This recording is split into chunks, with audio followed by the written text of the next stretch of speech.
నామమున అందరికీ కృతజ్ఞతాస్థుతులు చెల్లించుకొనుచున్నాం. వాక్యంలోకి వెళ్లే ముందు ప్రార్థించుకున్నాం. స్థుతులకు ఆసీనుడమైన దేవా, నీకు వందనములు, నీకు స్తోత్రాలు నాయన ప్రభ. గడిచిన కాలం అంతే మమ్మల్ని కాచి కాపాడి సజీవ రెక్కల కింద మమ్మల్ని ఉంచినందుకు నీకు లెక్కలేని స్తోత్రాలు చెల్లించుకొనుచున్నాము నాయన ప్రభ. మాకు ఈ తరుణం ఇచ్చినందుకు నీకు లెక్కలేని స్తోత్రాలు నాయన ప్రభ. నీకు వందనాలు నాయన ప్రభ. వేలాది దూతలతో కొనియాడబడుచున్న దేవా, నీకు స్తోత్రములు నాయన ప్రభ. మా హృదయములు మార్చు, మా మనసులు మార్చుమని అడుగుచున్నాను నాయన ప్రభ. వాక్యంలో మేము మెలుగుటకు సహాయం చేయమని అడుగుచున్నాం ప్రభ. వాక్యమును అనుసరించే భాగ్యమును దయచేయమని అడుగుచున్నాం ప్రభ. వాక్యమును మేము విని దాని ద్వారా మేము రక్షణ పొందుటకు సహాయం చేయమని అడుగుచున్నాం ప్రభ. నాయన వాక్యములలో మేము ధ్యానించుటకు సహాయం చేయమని అడుగుచున్నాం ప్రభ. వినుచున్న వారికి, చూచుచున్న వారికి, ప్రతి ఒక్కరికి నాయన ప్రభ మారు మనసు దయచేయమని అడుగుచున్నాం ప్రభ. విరిగి నలిగిన హృదయమును దయచేయమని అడుగుచున్నాం ప్రభ. నిన్ను స్తుతించే భాగ్యం మాకిచ్చినందుకు నీకు లెక్కలేని స్తోత్రాలు చెల్లించుకునిచున్నాను తండ్రి. ఆమేన్. మనము రోజు ప్రార్థిస్తున్నాం. మనం రోజు లేచినప్పుడు ప్రార్థనతో ప్రారంభించాలి. మనం నిద్రపోయే ముందు కూడా ప్రార్థనతోటే ముగించాలి. లేచినప్పుడు ప్రతి నిమిషము కూడా ప్రార్థనలోనే ఉండాలి. మనం ఎప్పుడును కూడా దేవుడు మనల్ని దీవించటానికి, మనము దేవునిలో ఎదగటానికి, దేవుని ఎడల మనము మెలగటానికి కూడా ప్రార్థనే ఒక ఆధారము. మనకి ప్రార్థనే ఒక శక్తి. మనకి ప్రార్థన ద్వారాగానే మనం ఆదివారం ప్రార్థనకు వెళుచున్నాము. నిజమే, మన హృదయం ఎలా ఉంటున్నది? ఆదివారం ఒక్క రోజైనా మనకు పరిశుద్ధత, రోజు పరిశుద్ధత వద్దా మనకి? మనం రోజు ప్రార్థించుకోవాలి. ఆదివారం మందిరానికి వెళ్ళినప్పుడే కాదు ఒక ప్రార్థన, మనం ఇంట్లో ఉన్నా కూడా ప్రార్థన చేసుకోవాలి. మనము దేవుని వైపు మెలగాలి, దేవునిలో ఎదగాలి అనుకున్నప్పుడు ప్రార్థనా జీవితమును కలిగి ఉండాలి. వాక్యమును అనుసరించాలి. మనము మన తోటి వారిని ప్రేమించాలి, మన సహోదరిని ప్రేమించాలి. మనం బల్లారాధన తీసుకుంటున్నామంటే సమాధాన పడుచున్నామా? మన హృదయం సమాధానంగా ఉంటుందా? లేకపోతే మన పక్కవారితో మనం సమాధానమును కలిగి ఉంటున్నామా? మన హృదయము ఎలా ఉన్నది? మనం బల్లారాధన తీసుకోవడంలో మంచిదే. బల్లారాధన తీసుకుంటే చాలామంది అనుకుంటారు రోగాలు పోతాయి అని అనుకుంటూ ఉంటారు. బల్లారాధన తీసుకుంటే రోగాలు పోతాయి అనుకుంటారు. అది నిజమే, అది మన నమ్మకం. దేవుడు ఏమని చెప్పారు? తన ఆహారమును, తన రక్తమును, తన మాంసమును నేను వచ్చేంత వరకు ఇది మీరు జ్ఞాపకము చేసుకుని ఆచరించమని ఆచరణే. కానీ ఇది దేవుడు ఇది వచ్చేంత వరకు మీరు గుర్తుపెట్టుకోండి అని చెప్పి ఉన్నాడు. మనం బల్లారాధన తీసుకుంటున్నామంటే మన సహోదరునితో మనము సమాధానమును కలిగి ఉంటున్నామా? మనము బల్లారాధన తీసుకుని ఎలాంటి మాటలు మాట్లాడుతున్నాం? మనం ఎలా మెలుగుచున్నాము? మనం బల్లారాధన తీసుకున్నప్పుడు చాలా జాగ్రత్తగా తీసుకోవాలి. మన నడవడిక, మన ప్రవర్తన, మనం ఎవరితోటైతే దెబ్బలాడామో, ఎవరినైతే తిట్టామో వారితో సమాధానం పడిన తర్వాతే మనము బల్లారాధన తీసుకోవాలి. వారితో సమాధానమును కలిగిన తర్వాత మనం బల్లారాధన. ఒకవేళ మన సహోదరునితో మనం సమాధానం లేనప్పుడు ఎన్ని అర్పణలు అర్పించినా కూడా అది వ్యర్థమే. ఎన్ని బల్లారాధనలు తీసుకున్నా కూడా అది వ్యర్థమే.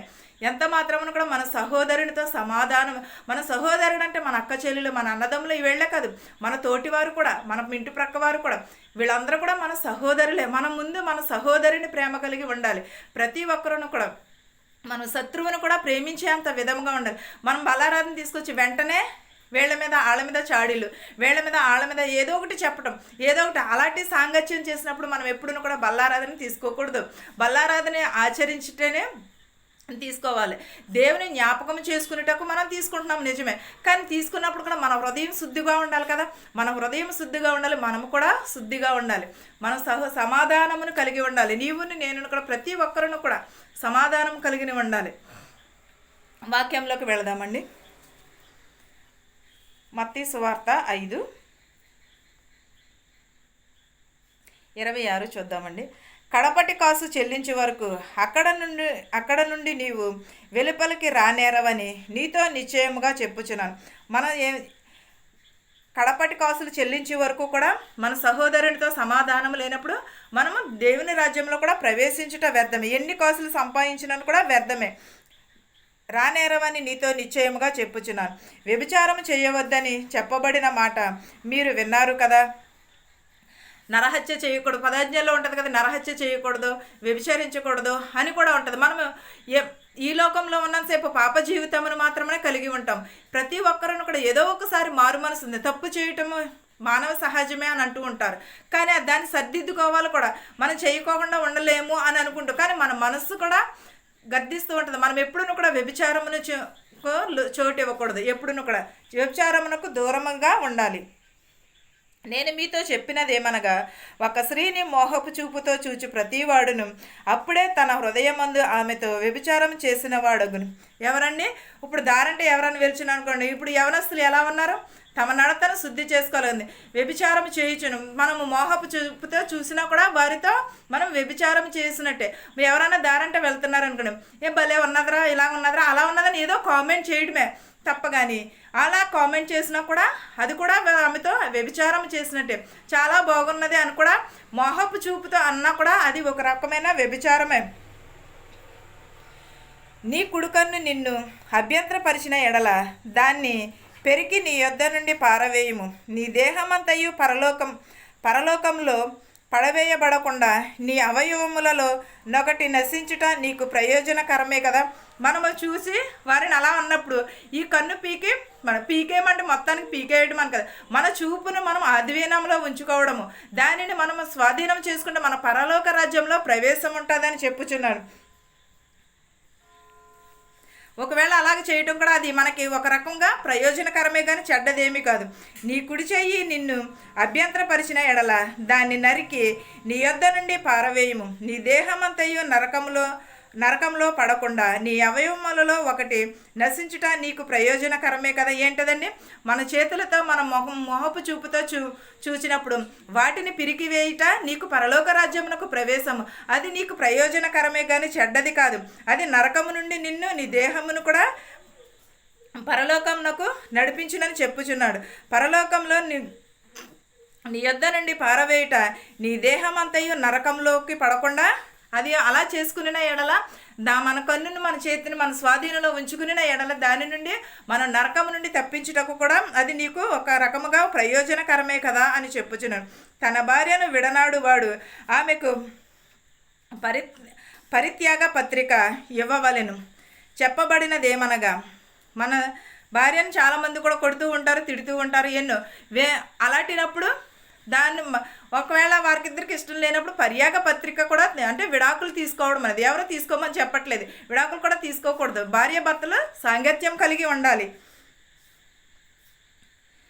నేను మీతో చెప్పినదేమనగా, వ్యభిచారణ కారణమనబడిన గాక తన భార్యను విడనాడువాడు ప్రతివాడును ఆమెను వ్యభిచారినిగానే చేయుచున్నాడు. విడనాడబడిన దానిని పెండ్లాడువాడు వ్యభిచరించుచున్నాడు. మరియు నీ ప్రమాణము చేయక నీ ప్రమాణములను ప్రభువునకు చెల్లింపవలెను. పూర్వీకులతో చెప్పబడిన మాట మీరు విన్నారు కదా. ఏంటదండి? మన సహోదరుని మనం ఎప్పుడు కూడా విడనాడిన భార్యను పెండ్లి చేసుకుంటే అది కూడా ఒక రకంగా వ్యభిచారం చేసినట్లే. విడిచినా కూడా ఆమెతో వ్యభిచారం చేసినట్టే. ఆమెతో సంసారం చేసిన ఎడలను మాత్రమే ఆమెను పెండ్లాడినట్టు. కానీ అంతేగాని విడిచిట కూడా ఒక రకమైన వ్యభిచారమే అని చెప్పుచున్నాడు. నీవు ప్రమాణము చేయుచున్నావు కదా, నీవు ప్రభువునకు చెల్లింపవలెన పూర్వీకులు చెప్పబడిన మాటలు విన్నారు కదా మీరు అని చెప్పుచున్నాడు యేసుక్రీస్తు. నేను మీతో చెప్పినదేమనగా, ఎంత మాత్రమును ఒట్టు పెట్టుకొనవద్దు, ఆకాశముతోడు అనవద్దు, దేవుని సింహాసనము మనం ఒకవేళ ఎవరైనా అబద్ధం చెప్పారనుకోండి, వాళ్ళని ఒట్టి చెప్పు, దేవుడి మీద ఒట్టే, దాని మీద ఒట్టే, దీని మీద ఒట్టే అని చెప్పకూడదండి. ఎవరైనా కూడా అనకూడదు కూడా, అలాగ ఒట్టు పెట్టుకొనకూడదని చెప్పుచున్నారు ఇక్కడ. ఆకాశము తోడని అద్దు, దేవుని సింహాసనము భూమి తోడనవద్దు, అది ఆయన పాదపీఠము. యెరూషలేము తోడనవద్దు, అది మహారాజు పట్టణము. నీ తల తోడని ఒట్టు పెట్టుకొనవద్దు. నీవు ఒక వెంట్రుకనైనను తెలుపుగా కానీ నలుపుగా కానీ చేయలేవు. మీ మాట అవునంటే అవును, కాదంటే కాదు అని ఉండవలెను. వీటికి మించినది దుష్టుని నుండి పుట్టినదే. ఏంటండి? ఎదుటివారు ఈ రోజుల్లో ఎవరన్నా అంత నిజం చెప్పేవారు? ఎవరండి? నోరు విప్పితే అబద్ధాలు. ఇదివరకు యేసుక్రీస్తు వారు ప్రసంగం చేసినప్పుడు చెప్పిన మాటలు ఇవన్నీ కూడా అవి అప్పటి రోజుల్లో అలాగనే. ఈ రోజుల్లో అయితే ఈ లోకపు రీతిగా చూసుకుంటే ఎవరు కూడా నిజం చెప్పేవారు లేదు.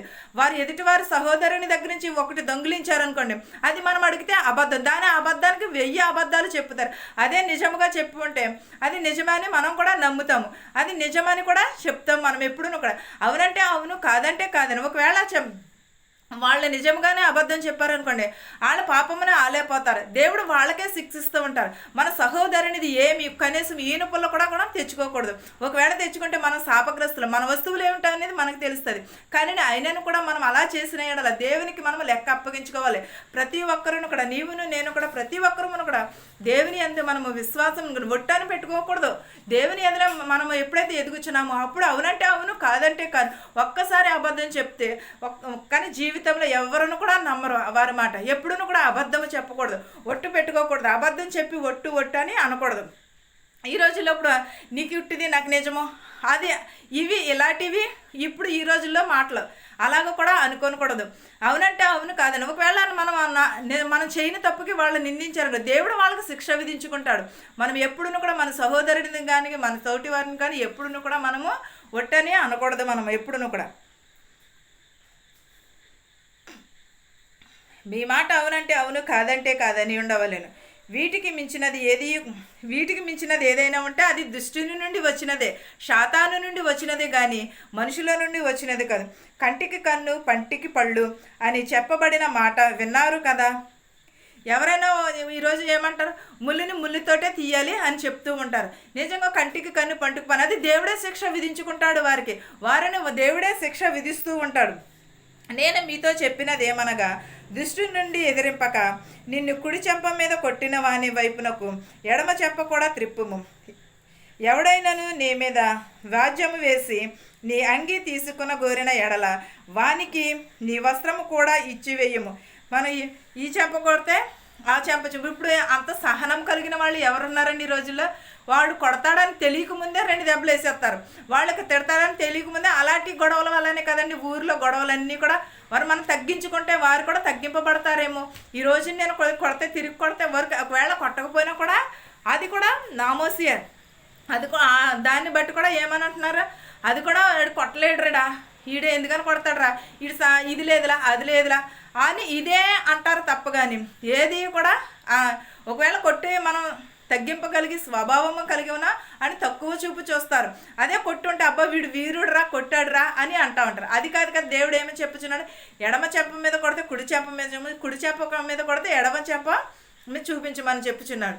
మనం దాని విధానమును కలిగితే మనకి పరలోక రాజ్యంలో ప్రవేశం ఉంటుంది ప్రతి ఒక్కరికి కూడా. ఎవడైనాను నీ మీద వాద్యం వేసి అంగీ తీసుకుని ఎడల వారికి ఎవరైనాను కూడా మన వస్త్రమును దొంగిలించిన ఎడల అది నాది అని చెప్తే మిగతా వస్త్రమును కూడా ఇమ్మని చెప్పుచున్నాడు. ఈ రోజుల్లో అంత శాంతమును కలిగిన వారు ఎవరైనా ఉన్నారు? ఒక్క యేసుక్రీస్తు వారికి మాత్రమే సాధ్యం. అది మనకి ఎవరికి కూడా మనము కూడా అదే స్వభావమును కలిగి ఉంటే దేవుని రాజ్యంలో ప్రవేశం ఉంటుందని చెప్పుచున్నాం. దేవుని రాజ్యంలో ప్రవేశించుటకు మనకు అర్హత ఉంటుందని చెప్పుచున్నాడు. మనము కూడా అదే అంత యేసుక్రీస్తు వారి వలె మెలగాలని ఆయన ప్రసంగం చెప్పుచున్నాడు. ఒకడు ఒక మైలు దూరము రమ్మని నిన్ను బలవంతము చేసిన ఎడల వానితో కూడా 2 మైళ్ళు వెళ్ళవలెను. నిన్ను అడుగువానికిమ్ము. నిన్ను అప్పు అడుగగోరువాని నుండి నీ ముఖమును త్రిప్పుకొనవద్దు.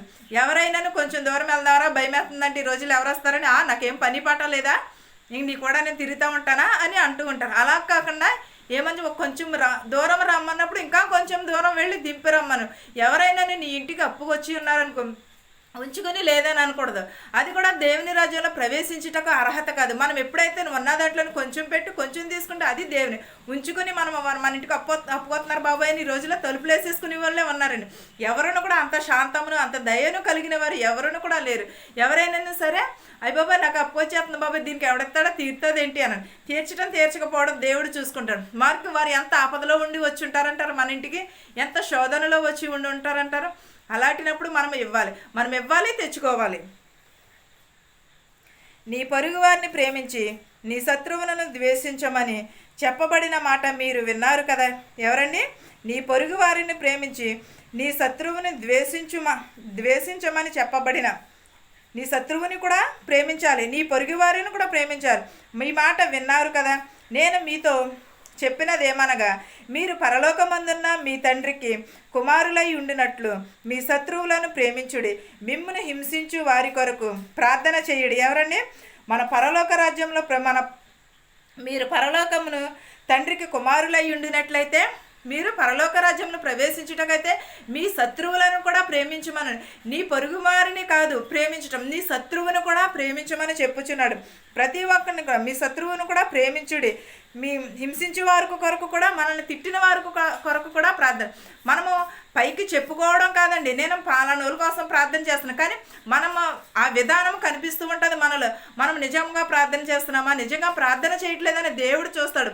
మనుషులు పైరూపమును చూడొచ్చేమో, కానీ దేవుడైతే హృదయ రహస్యాలు. చాలామంది కపటమైన మనసులను కలిగినే ఉన్నారు.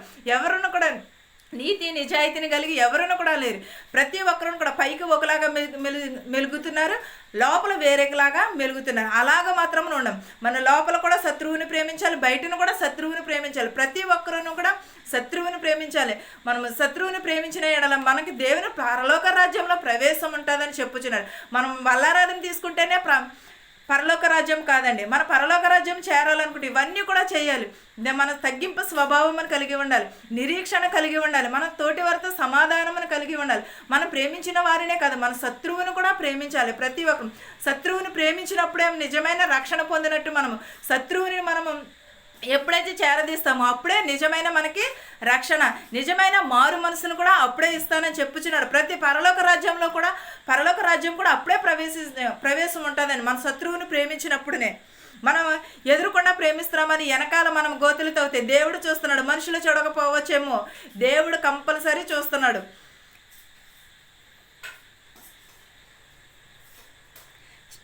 మీరు అయినను చెడ్డవారి మీదను మంచివారి మీదను తన సూర్యుని ఉదయింపజేసి నీతిమంతుల మీదను అనీతిమంతుల మీదను వర్షం కురిపించుచున్నాడు. ఏమిటండి? చెడ్డవారిని కూడా వర్షం కురిపిస్తున్నాడు, మంచివారి మీద కూడా వర్షం కురిపిస్తున్నాడు. అలాగని మంచివారి మీద వర్షం కురిసి చెడ్డవారి మీద వర్షం ఏమీ రావడం ఆగిపోలేదు కదండి. దేవుని ఉదయించిన కాంతి కూడా, దేవుడు సూర్యోదయం కూడా అలాగే ప్రతి ఒక్కరి మీద కూడా సూర్యోదయం కూడా ఉదయిస్తుంది. వర్షం కురిపించడమే కాదండి, నీతిమంతుల మీద కూడా అనీతిమంతుల మీద కూడా వర్షం కురుస్తుంది. సూర్యుని కాంతి కూడా అందరి మీద కూడా వస్తుంది. మనం చెడ్డవారు మంచివారు, కానీ ప్రతి ఒక్కరిని దేవుడు ఒకేలాగా సృష్టించాడు. కానీ వారి వారి స్వభావమును బట్టి, వారు పెరిగిన రీతిని బట్టి అలాగ ఉంటారు. మీరు మిమ్మును ప్రేమించు వారినే ప్రేమించిన ఎడల మీకేమి ఫలము కలుగును? సుంకరులను అలాగు చేయుచున్నారు కదా. మీ సహోదరులకు మాత్రము వందనము చేసిన ఎడల మీరు ఎక్కడ చేయనదేమి? అన్యజనులను అలాగు చేయుచున్నారు కదా. ఏంటదండి? మీరు మనలను ప్రేమించిన వారిని ప్రేమించటం కాదు, మన శత్రువులను కూడా ప్రేమించాలి. మనల్ని ప్రేమించిన వారిని ప్రేమించటంలో మనకు లాభకరమేమి? మన శత్రువుని ప్రేమిస్తేనే కదా వారి హృదయం మారుతుంది, వారి మనస్సు మారుతుంది. మనం ఎప్పుడైతే మన శత్రువుని ప్రేమిస్తామో అప్పుడు దేవుడు వారి మనసు కూడా కరుగుతుంది కదా. మన శత్రువుని, అయ్యో ఈడెంత తగ్గించుకుని నా ఎడలు ఎలాగున్నాడే, నేను మారకపోతే ఎలాగని వారి హృదయం కూడా గర్దిస్తుంది, వారి మనసు కూడా గర్దిస్తూ ఉంటుంది. వారిని కూడా మన మెయిన్ శత్రువుని మార్చాలి, మన శత్రువుని మాత్రమే ప్రేమించాలి. మన మీద ద్వేషం పెంచుకున్న వారి కొరకు మనము ప్రార్థన చేయాలి. నిత్యము కూడా వారి హృదయం మారాలని. వారితో ఇప్పుడు దెబ్బలాడుకుని వెంటనే వెళ్ళి మాట్లాడేస్తే అక్కడ సమాధానము పడతాం. అది లేకపోతే దాన్ని బట్టి ఇంకా కక్షలను వాటిని వీటిని కూడా ఇంకా పెరుగుతూనే ఉంటాయి. ఈ రోజుల్లో ఒకళ్ళు దెబ్బలాడుకుంటే వచ్చి ఇంకొకరు వచ్చి వాళ్ళకి సూటిపోటు మాటలు చెప్పి వాళ్ళిద్దరమయ్యాన్ని సాంగత్యం కలపడం, సమాధానం పరచడం మానేసి వారిని ఇంకా విడదీస్తూ ఉంటారు. జనమందరూ కూడా అలాగే ఉన్నారండి. ఈ పాపలోకంలో ప్రతి ఒక్కరూ కూడా అలాగే ఉన్నారు. ఈ పాపలోకంలో ఎవరికి సమాధానం పరచడం, మన అన్నదమ్ములు దెబ్బలాడుకుని, అక్క చెల్లెలు ఎవరు దెబ్బలాడుకున్నా కూడా వారికి ఇంకొక అన్ని పొల్లలు పెట్టి వారిని సంసారాలు విడదీయటమే తప్ప. కానీ వారికి అది పొందిన వీళ్ళు ఎలాగ ఉన్నారు, ఏదో తెలుసో తెలియక దెబ్బలాడుకున్నారు, వీళ్ళకి సమాధానము పరుద్దాం అనుకునే వాళ్ళు ఎవరో లేరు. అందులో ఇంకా అంతకీ కూడా కజ్జాలు ఇవి పెట్టి వాళ్ళు ఇంకా అంతకి కూడా దూరం చేస్తున్నారు తప్ప. కానీ సమాధానం అలా చేయటం వల్ల వాళ్ళకి ఉపయోగం ఏంటి? వాళ్ళు ఇంకా అంతకంటే పాపము చుట్టబుట్టుకుంటున్నారు, ఇంతకంటే పాపము చుట్టుకుంటుంది, ఇంతకంటే శాపము పొందుచున్నారు. ఎప్పుడైతే వారిని సమాధానం పరుస్తామో అప్పుడు దేవుని రాజ్యంలో ప్రవేశం ఉంటుందని చెప్పుచున్నారు. ప్రతి ఒక్కరును కూడా సహోదరుని మాత్రమే వందనములు చేసిన ఎడల అన్యజనులను కూడా అలాగూ చేయుదురు కదా. మనల్ని చూసి వితటి వాళ్ళు కూడా నేర్చుకుంటారు కదండి. మన సహోదరుని మనం ప్రేమిస్తే మనకి ప్రతిదీ కూడా సాధ్యమే. మనం శత్రువుని ప్రేమిస్తే అప్పుడు దేవుడు కూడా మనల్ని హెచ్చిస్తాడు. దేవుడు కూడా మన ఎడల కృప కలిగి ఉంటారు. సమాధానమును కూడా మనం కలిగి ఉండాలి మన శత్రువుతోటి. మీరు పరలోకపు తండ్రి పరిపూర్ణుడగును గాక. మీరు పరిపూర్ణులుగా ఉండెదరు. ఏంటండి? మీ పరలోకపు తండ్రి పరిపూర్ణుడు గనుక మీరును పరిపూర్ణులై ఉన్నారు. మన పరలోకపు తండ్రి ఏమై ఉన్నాడని? పరిపూర్ణుడు అయి ఉన్నాడు. మనము కూడా పరిపూర్ణత కలిగి ఉండాలి. మనం దేవుడే అంత తగ్గించుకుని మన ఎడల ఉన్నప్పుడు మనం ఇంకెంతగా ఉండాలంటారు? దేవుడు అంత తగ్గింపగలము ఉన్నప్పుడు మనం ఇంకెంత తగ్గించుకుని ఉండాలి? మన దేవుడు మనకు పరిపూర్ణుడు అయి ఉన్నాడు. మనం కూడా పరిపూర్ణత కలిగి ఉండాలి. ఆయన పోలికలో నడుచుకోవాలి. మనం ఆయన పోలికను పుట్టి ఉన్నాం. మనం దేవుడు ఆయన పోలికలో చేసినప్పుడు ఆయనను నడవాలి. దేవుడు సాతాను చేత శోధింపబడి, సాతాను చేత ఆయన చిక్కబడి, ఎన్నో ఆశలు చూపించి ఇవన్నీ అయిన తర్వాత దేవుడు కొండ మీద ప్రసంగం చేయించున్నాడు శిష్యులందరికీ కూడా. ఏమని? మారు మనసుని పొందండి, దేవుని రాకడ సమీపంలో ఉన్నది. దేవుడు పరిపూర్ణుడు కనుక మళ్ళీ తిరిగి వచ్చుచున్నాడు. మన పరిపూర్ణత కలిగి ఉండాలి. ఆయన అంత మనం తగ్గింపగలిగిన మనసును కలిగి ఉండాలి. మన సమాధానమును కలిగి ఉండాలి. ప్రతి ఒక్కరును కూడా సహోదరుని ప్రేమించినట్టుగా శత్రువును కూడా ప్రేమించాలి. మన మిత్రులను కూడా ప్రేమించాలి. ప్రతి ఒక్కరిని కూడా ప్రేమించాలి. దేవుడు పరిపూర్ణుడు కనుక మనము కూడా పరిపూర్ణత పొంది ఉండాలి. ప్రతి ఒక్కరమును కూడా పరిపూర్ణత పొంది ఉండాలి. మనం అందరితోటి కూడా సమాధానమును కలిగి ఉండాలి. ఈ వాక్యమును మీకును మాకును మనందరికీ తోడై ఉండును గాక. ఆమేన్. ప్రార్థించుకుందాం. స్తుతులకు ఆసీనుడమైన దేవా, నీకు స్తోత్రములు, నీకు వందనాలు చెల్లించుకునిచున్నాను నాయన ప్రభ. దయగల మా తండ్రి, కృపగల దేవా, నీకు వందనములు నాయన. మా శత్రువుల్ని మిత్రువుల్ని కూడా ప్రేమించే భాగ్యమును మాకు దయచేయమని అడుగుచున్నాం ప్రభ.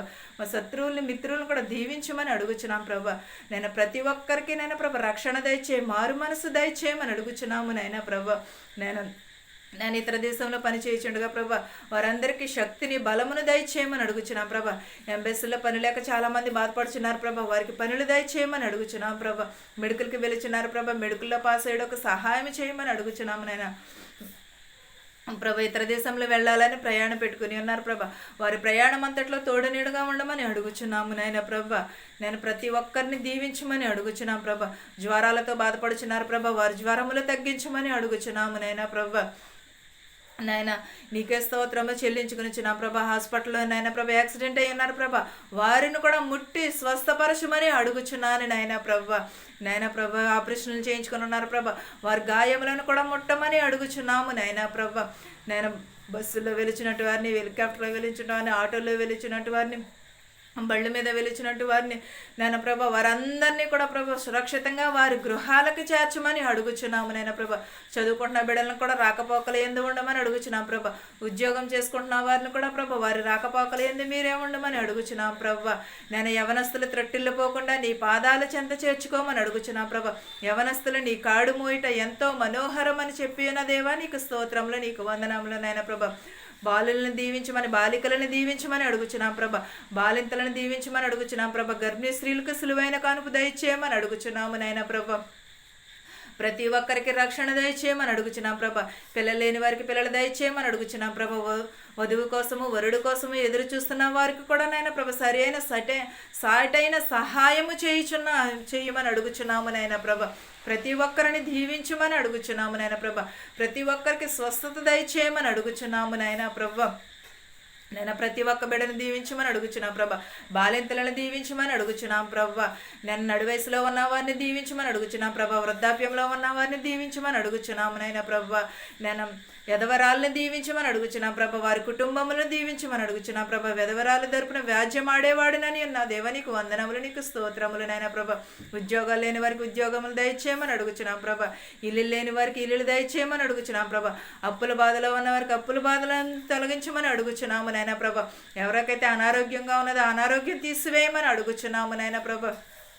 మా దేశాన్ని మా సంఘాన్ని దీవించమని అడుగుచున్నాము నాయన ప్రభ. నేను మా గవర్నర్ని పాలించుచున్న వారిని మరి పరిపాలించుచున్న వారిని ప్రతి ఒక్కరిని దీవించమని అడుగుచున్నాము నాయన ప్రభ. టీచర్లని ప్రభ, మాస్టర్లను కూడా, డాక్టర్లను కూడా దీవించమని అడుగుచున్నాం ప్రభ. వారు పనిచేయటకు మరిని ఇంతకంతకు జ్ఞానమును దయచేయమని అడుగుచున్నాము నాయన ప్రభ. శుభకార్యాలు చేసుకుంటున్న వారిని కూడా సమృద్ధికరంగా ఉండుటకు సహాయము చేయమని అడుగుచున్నాము నాయన ప్రభ.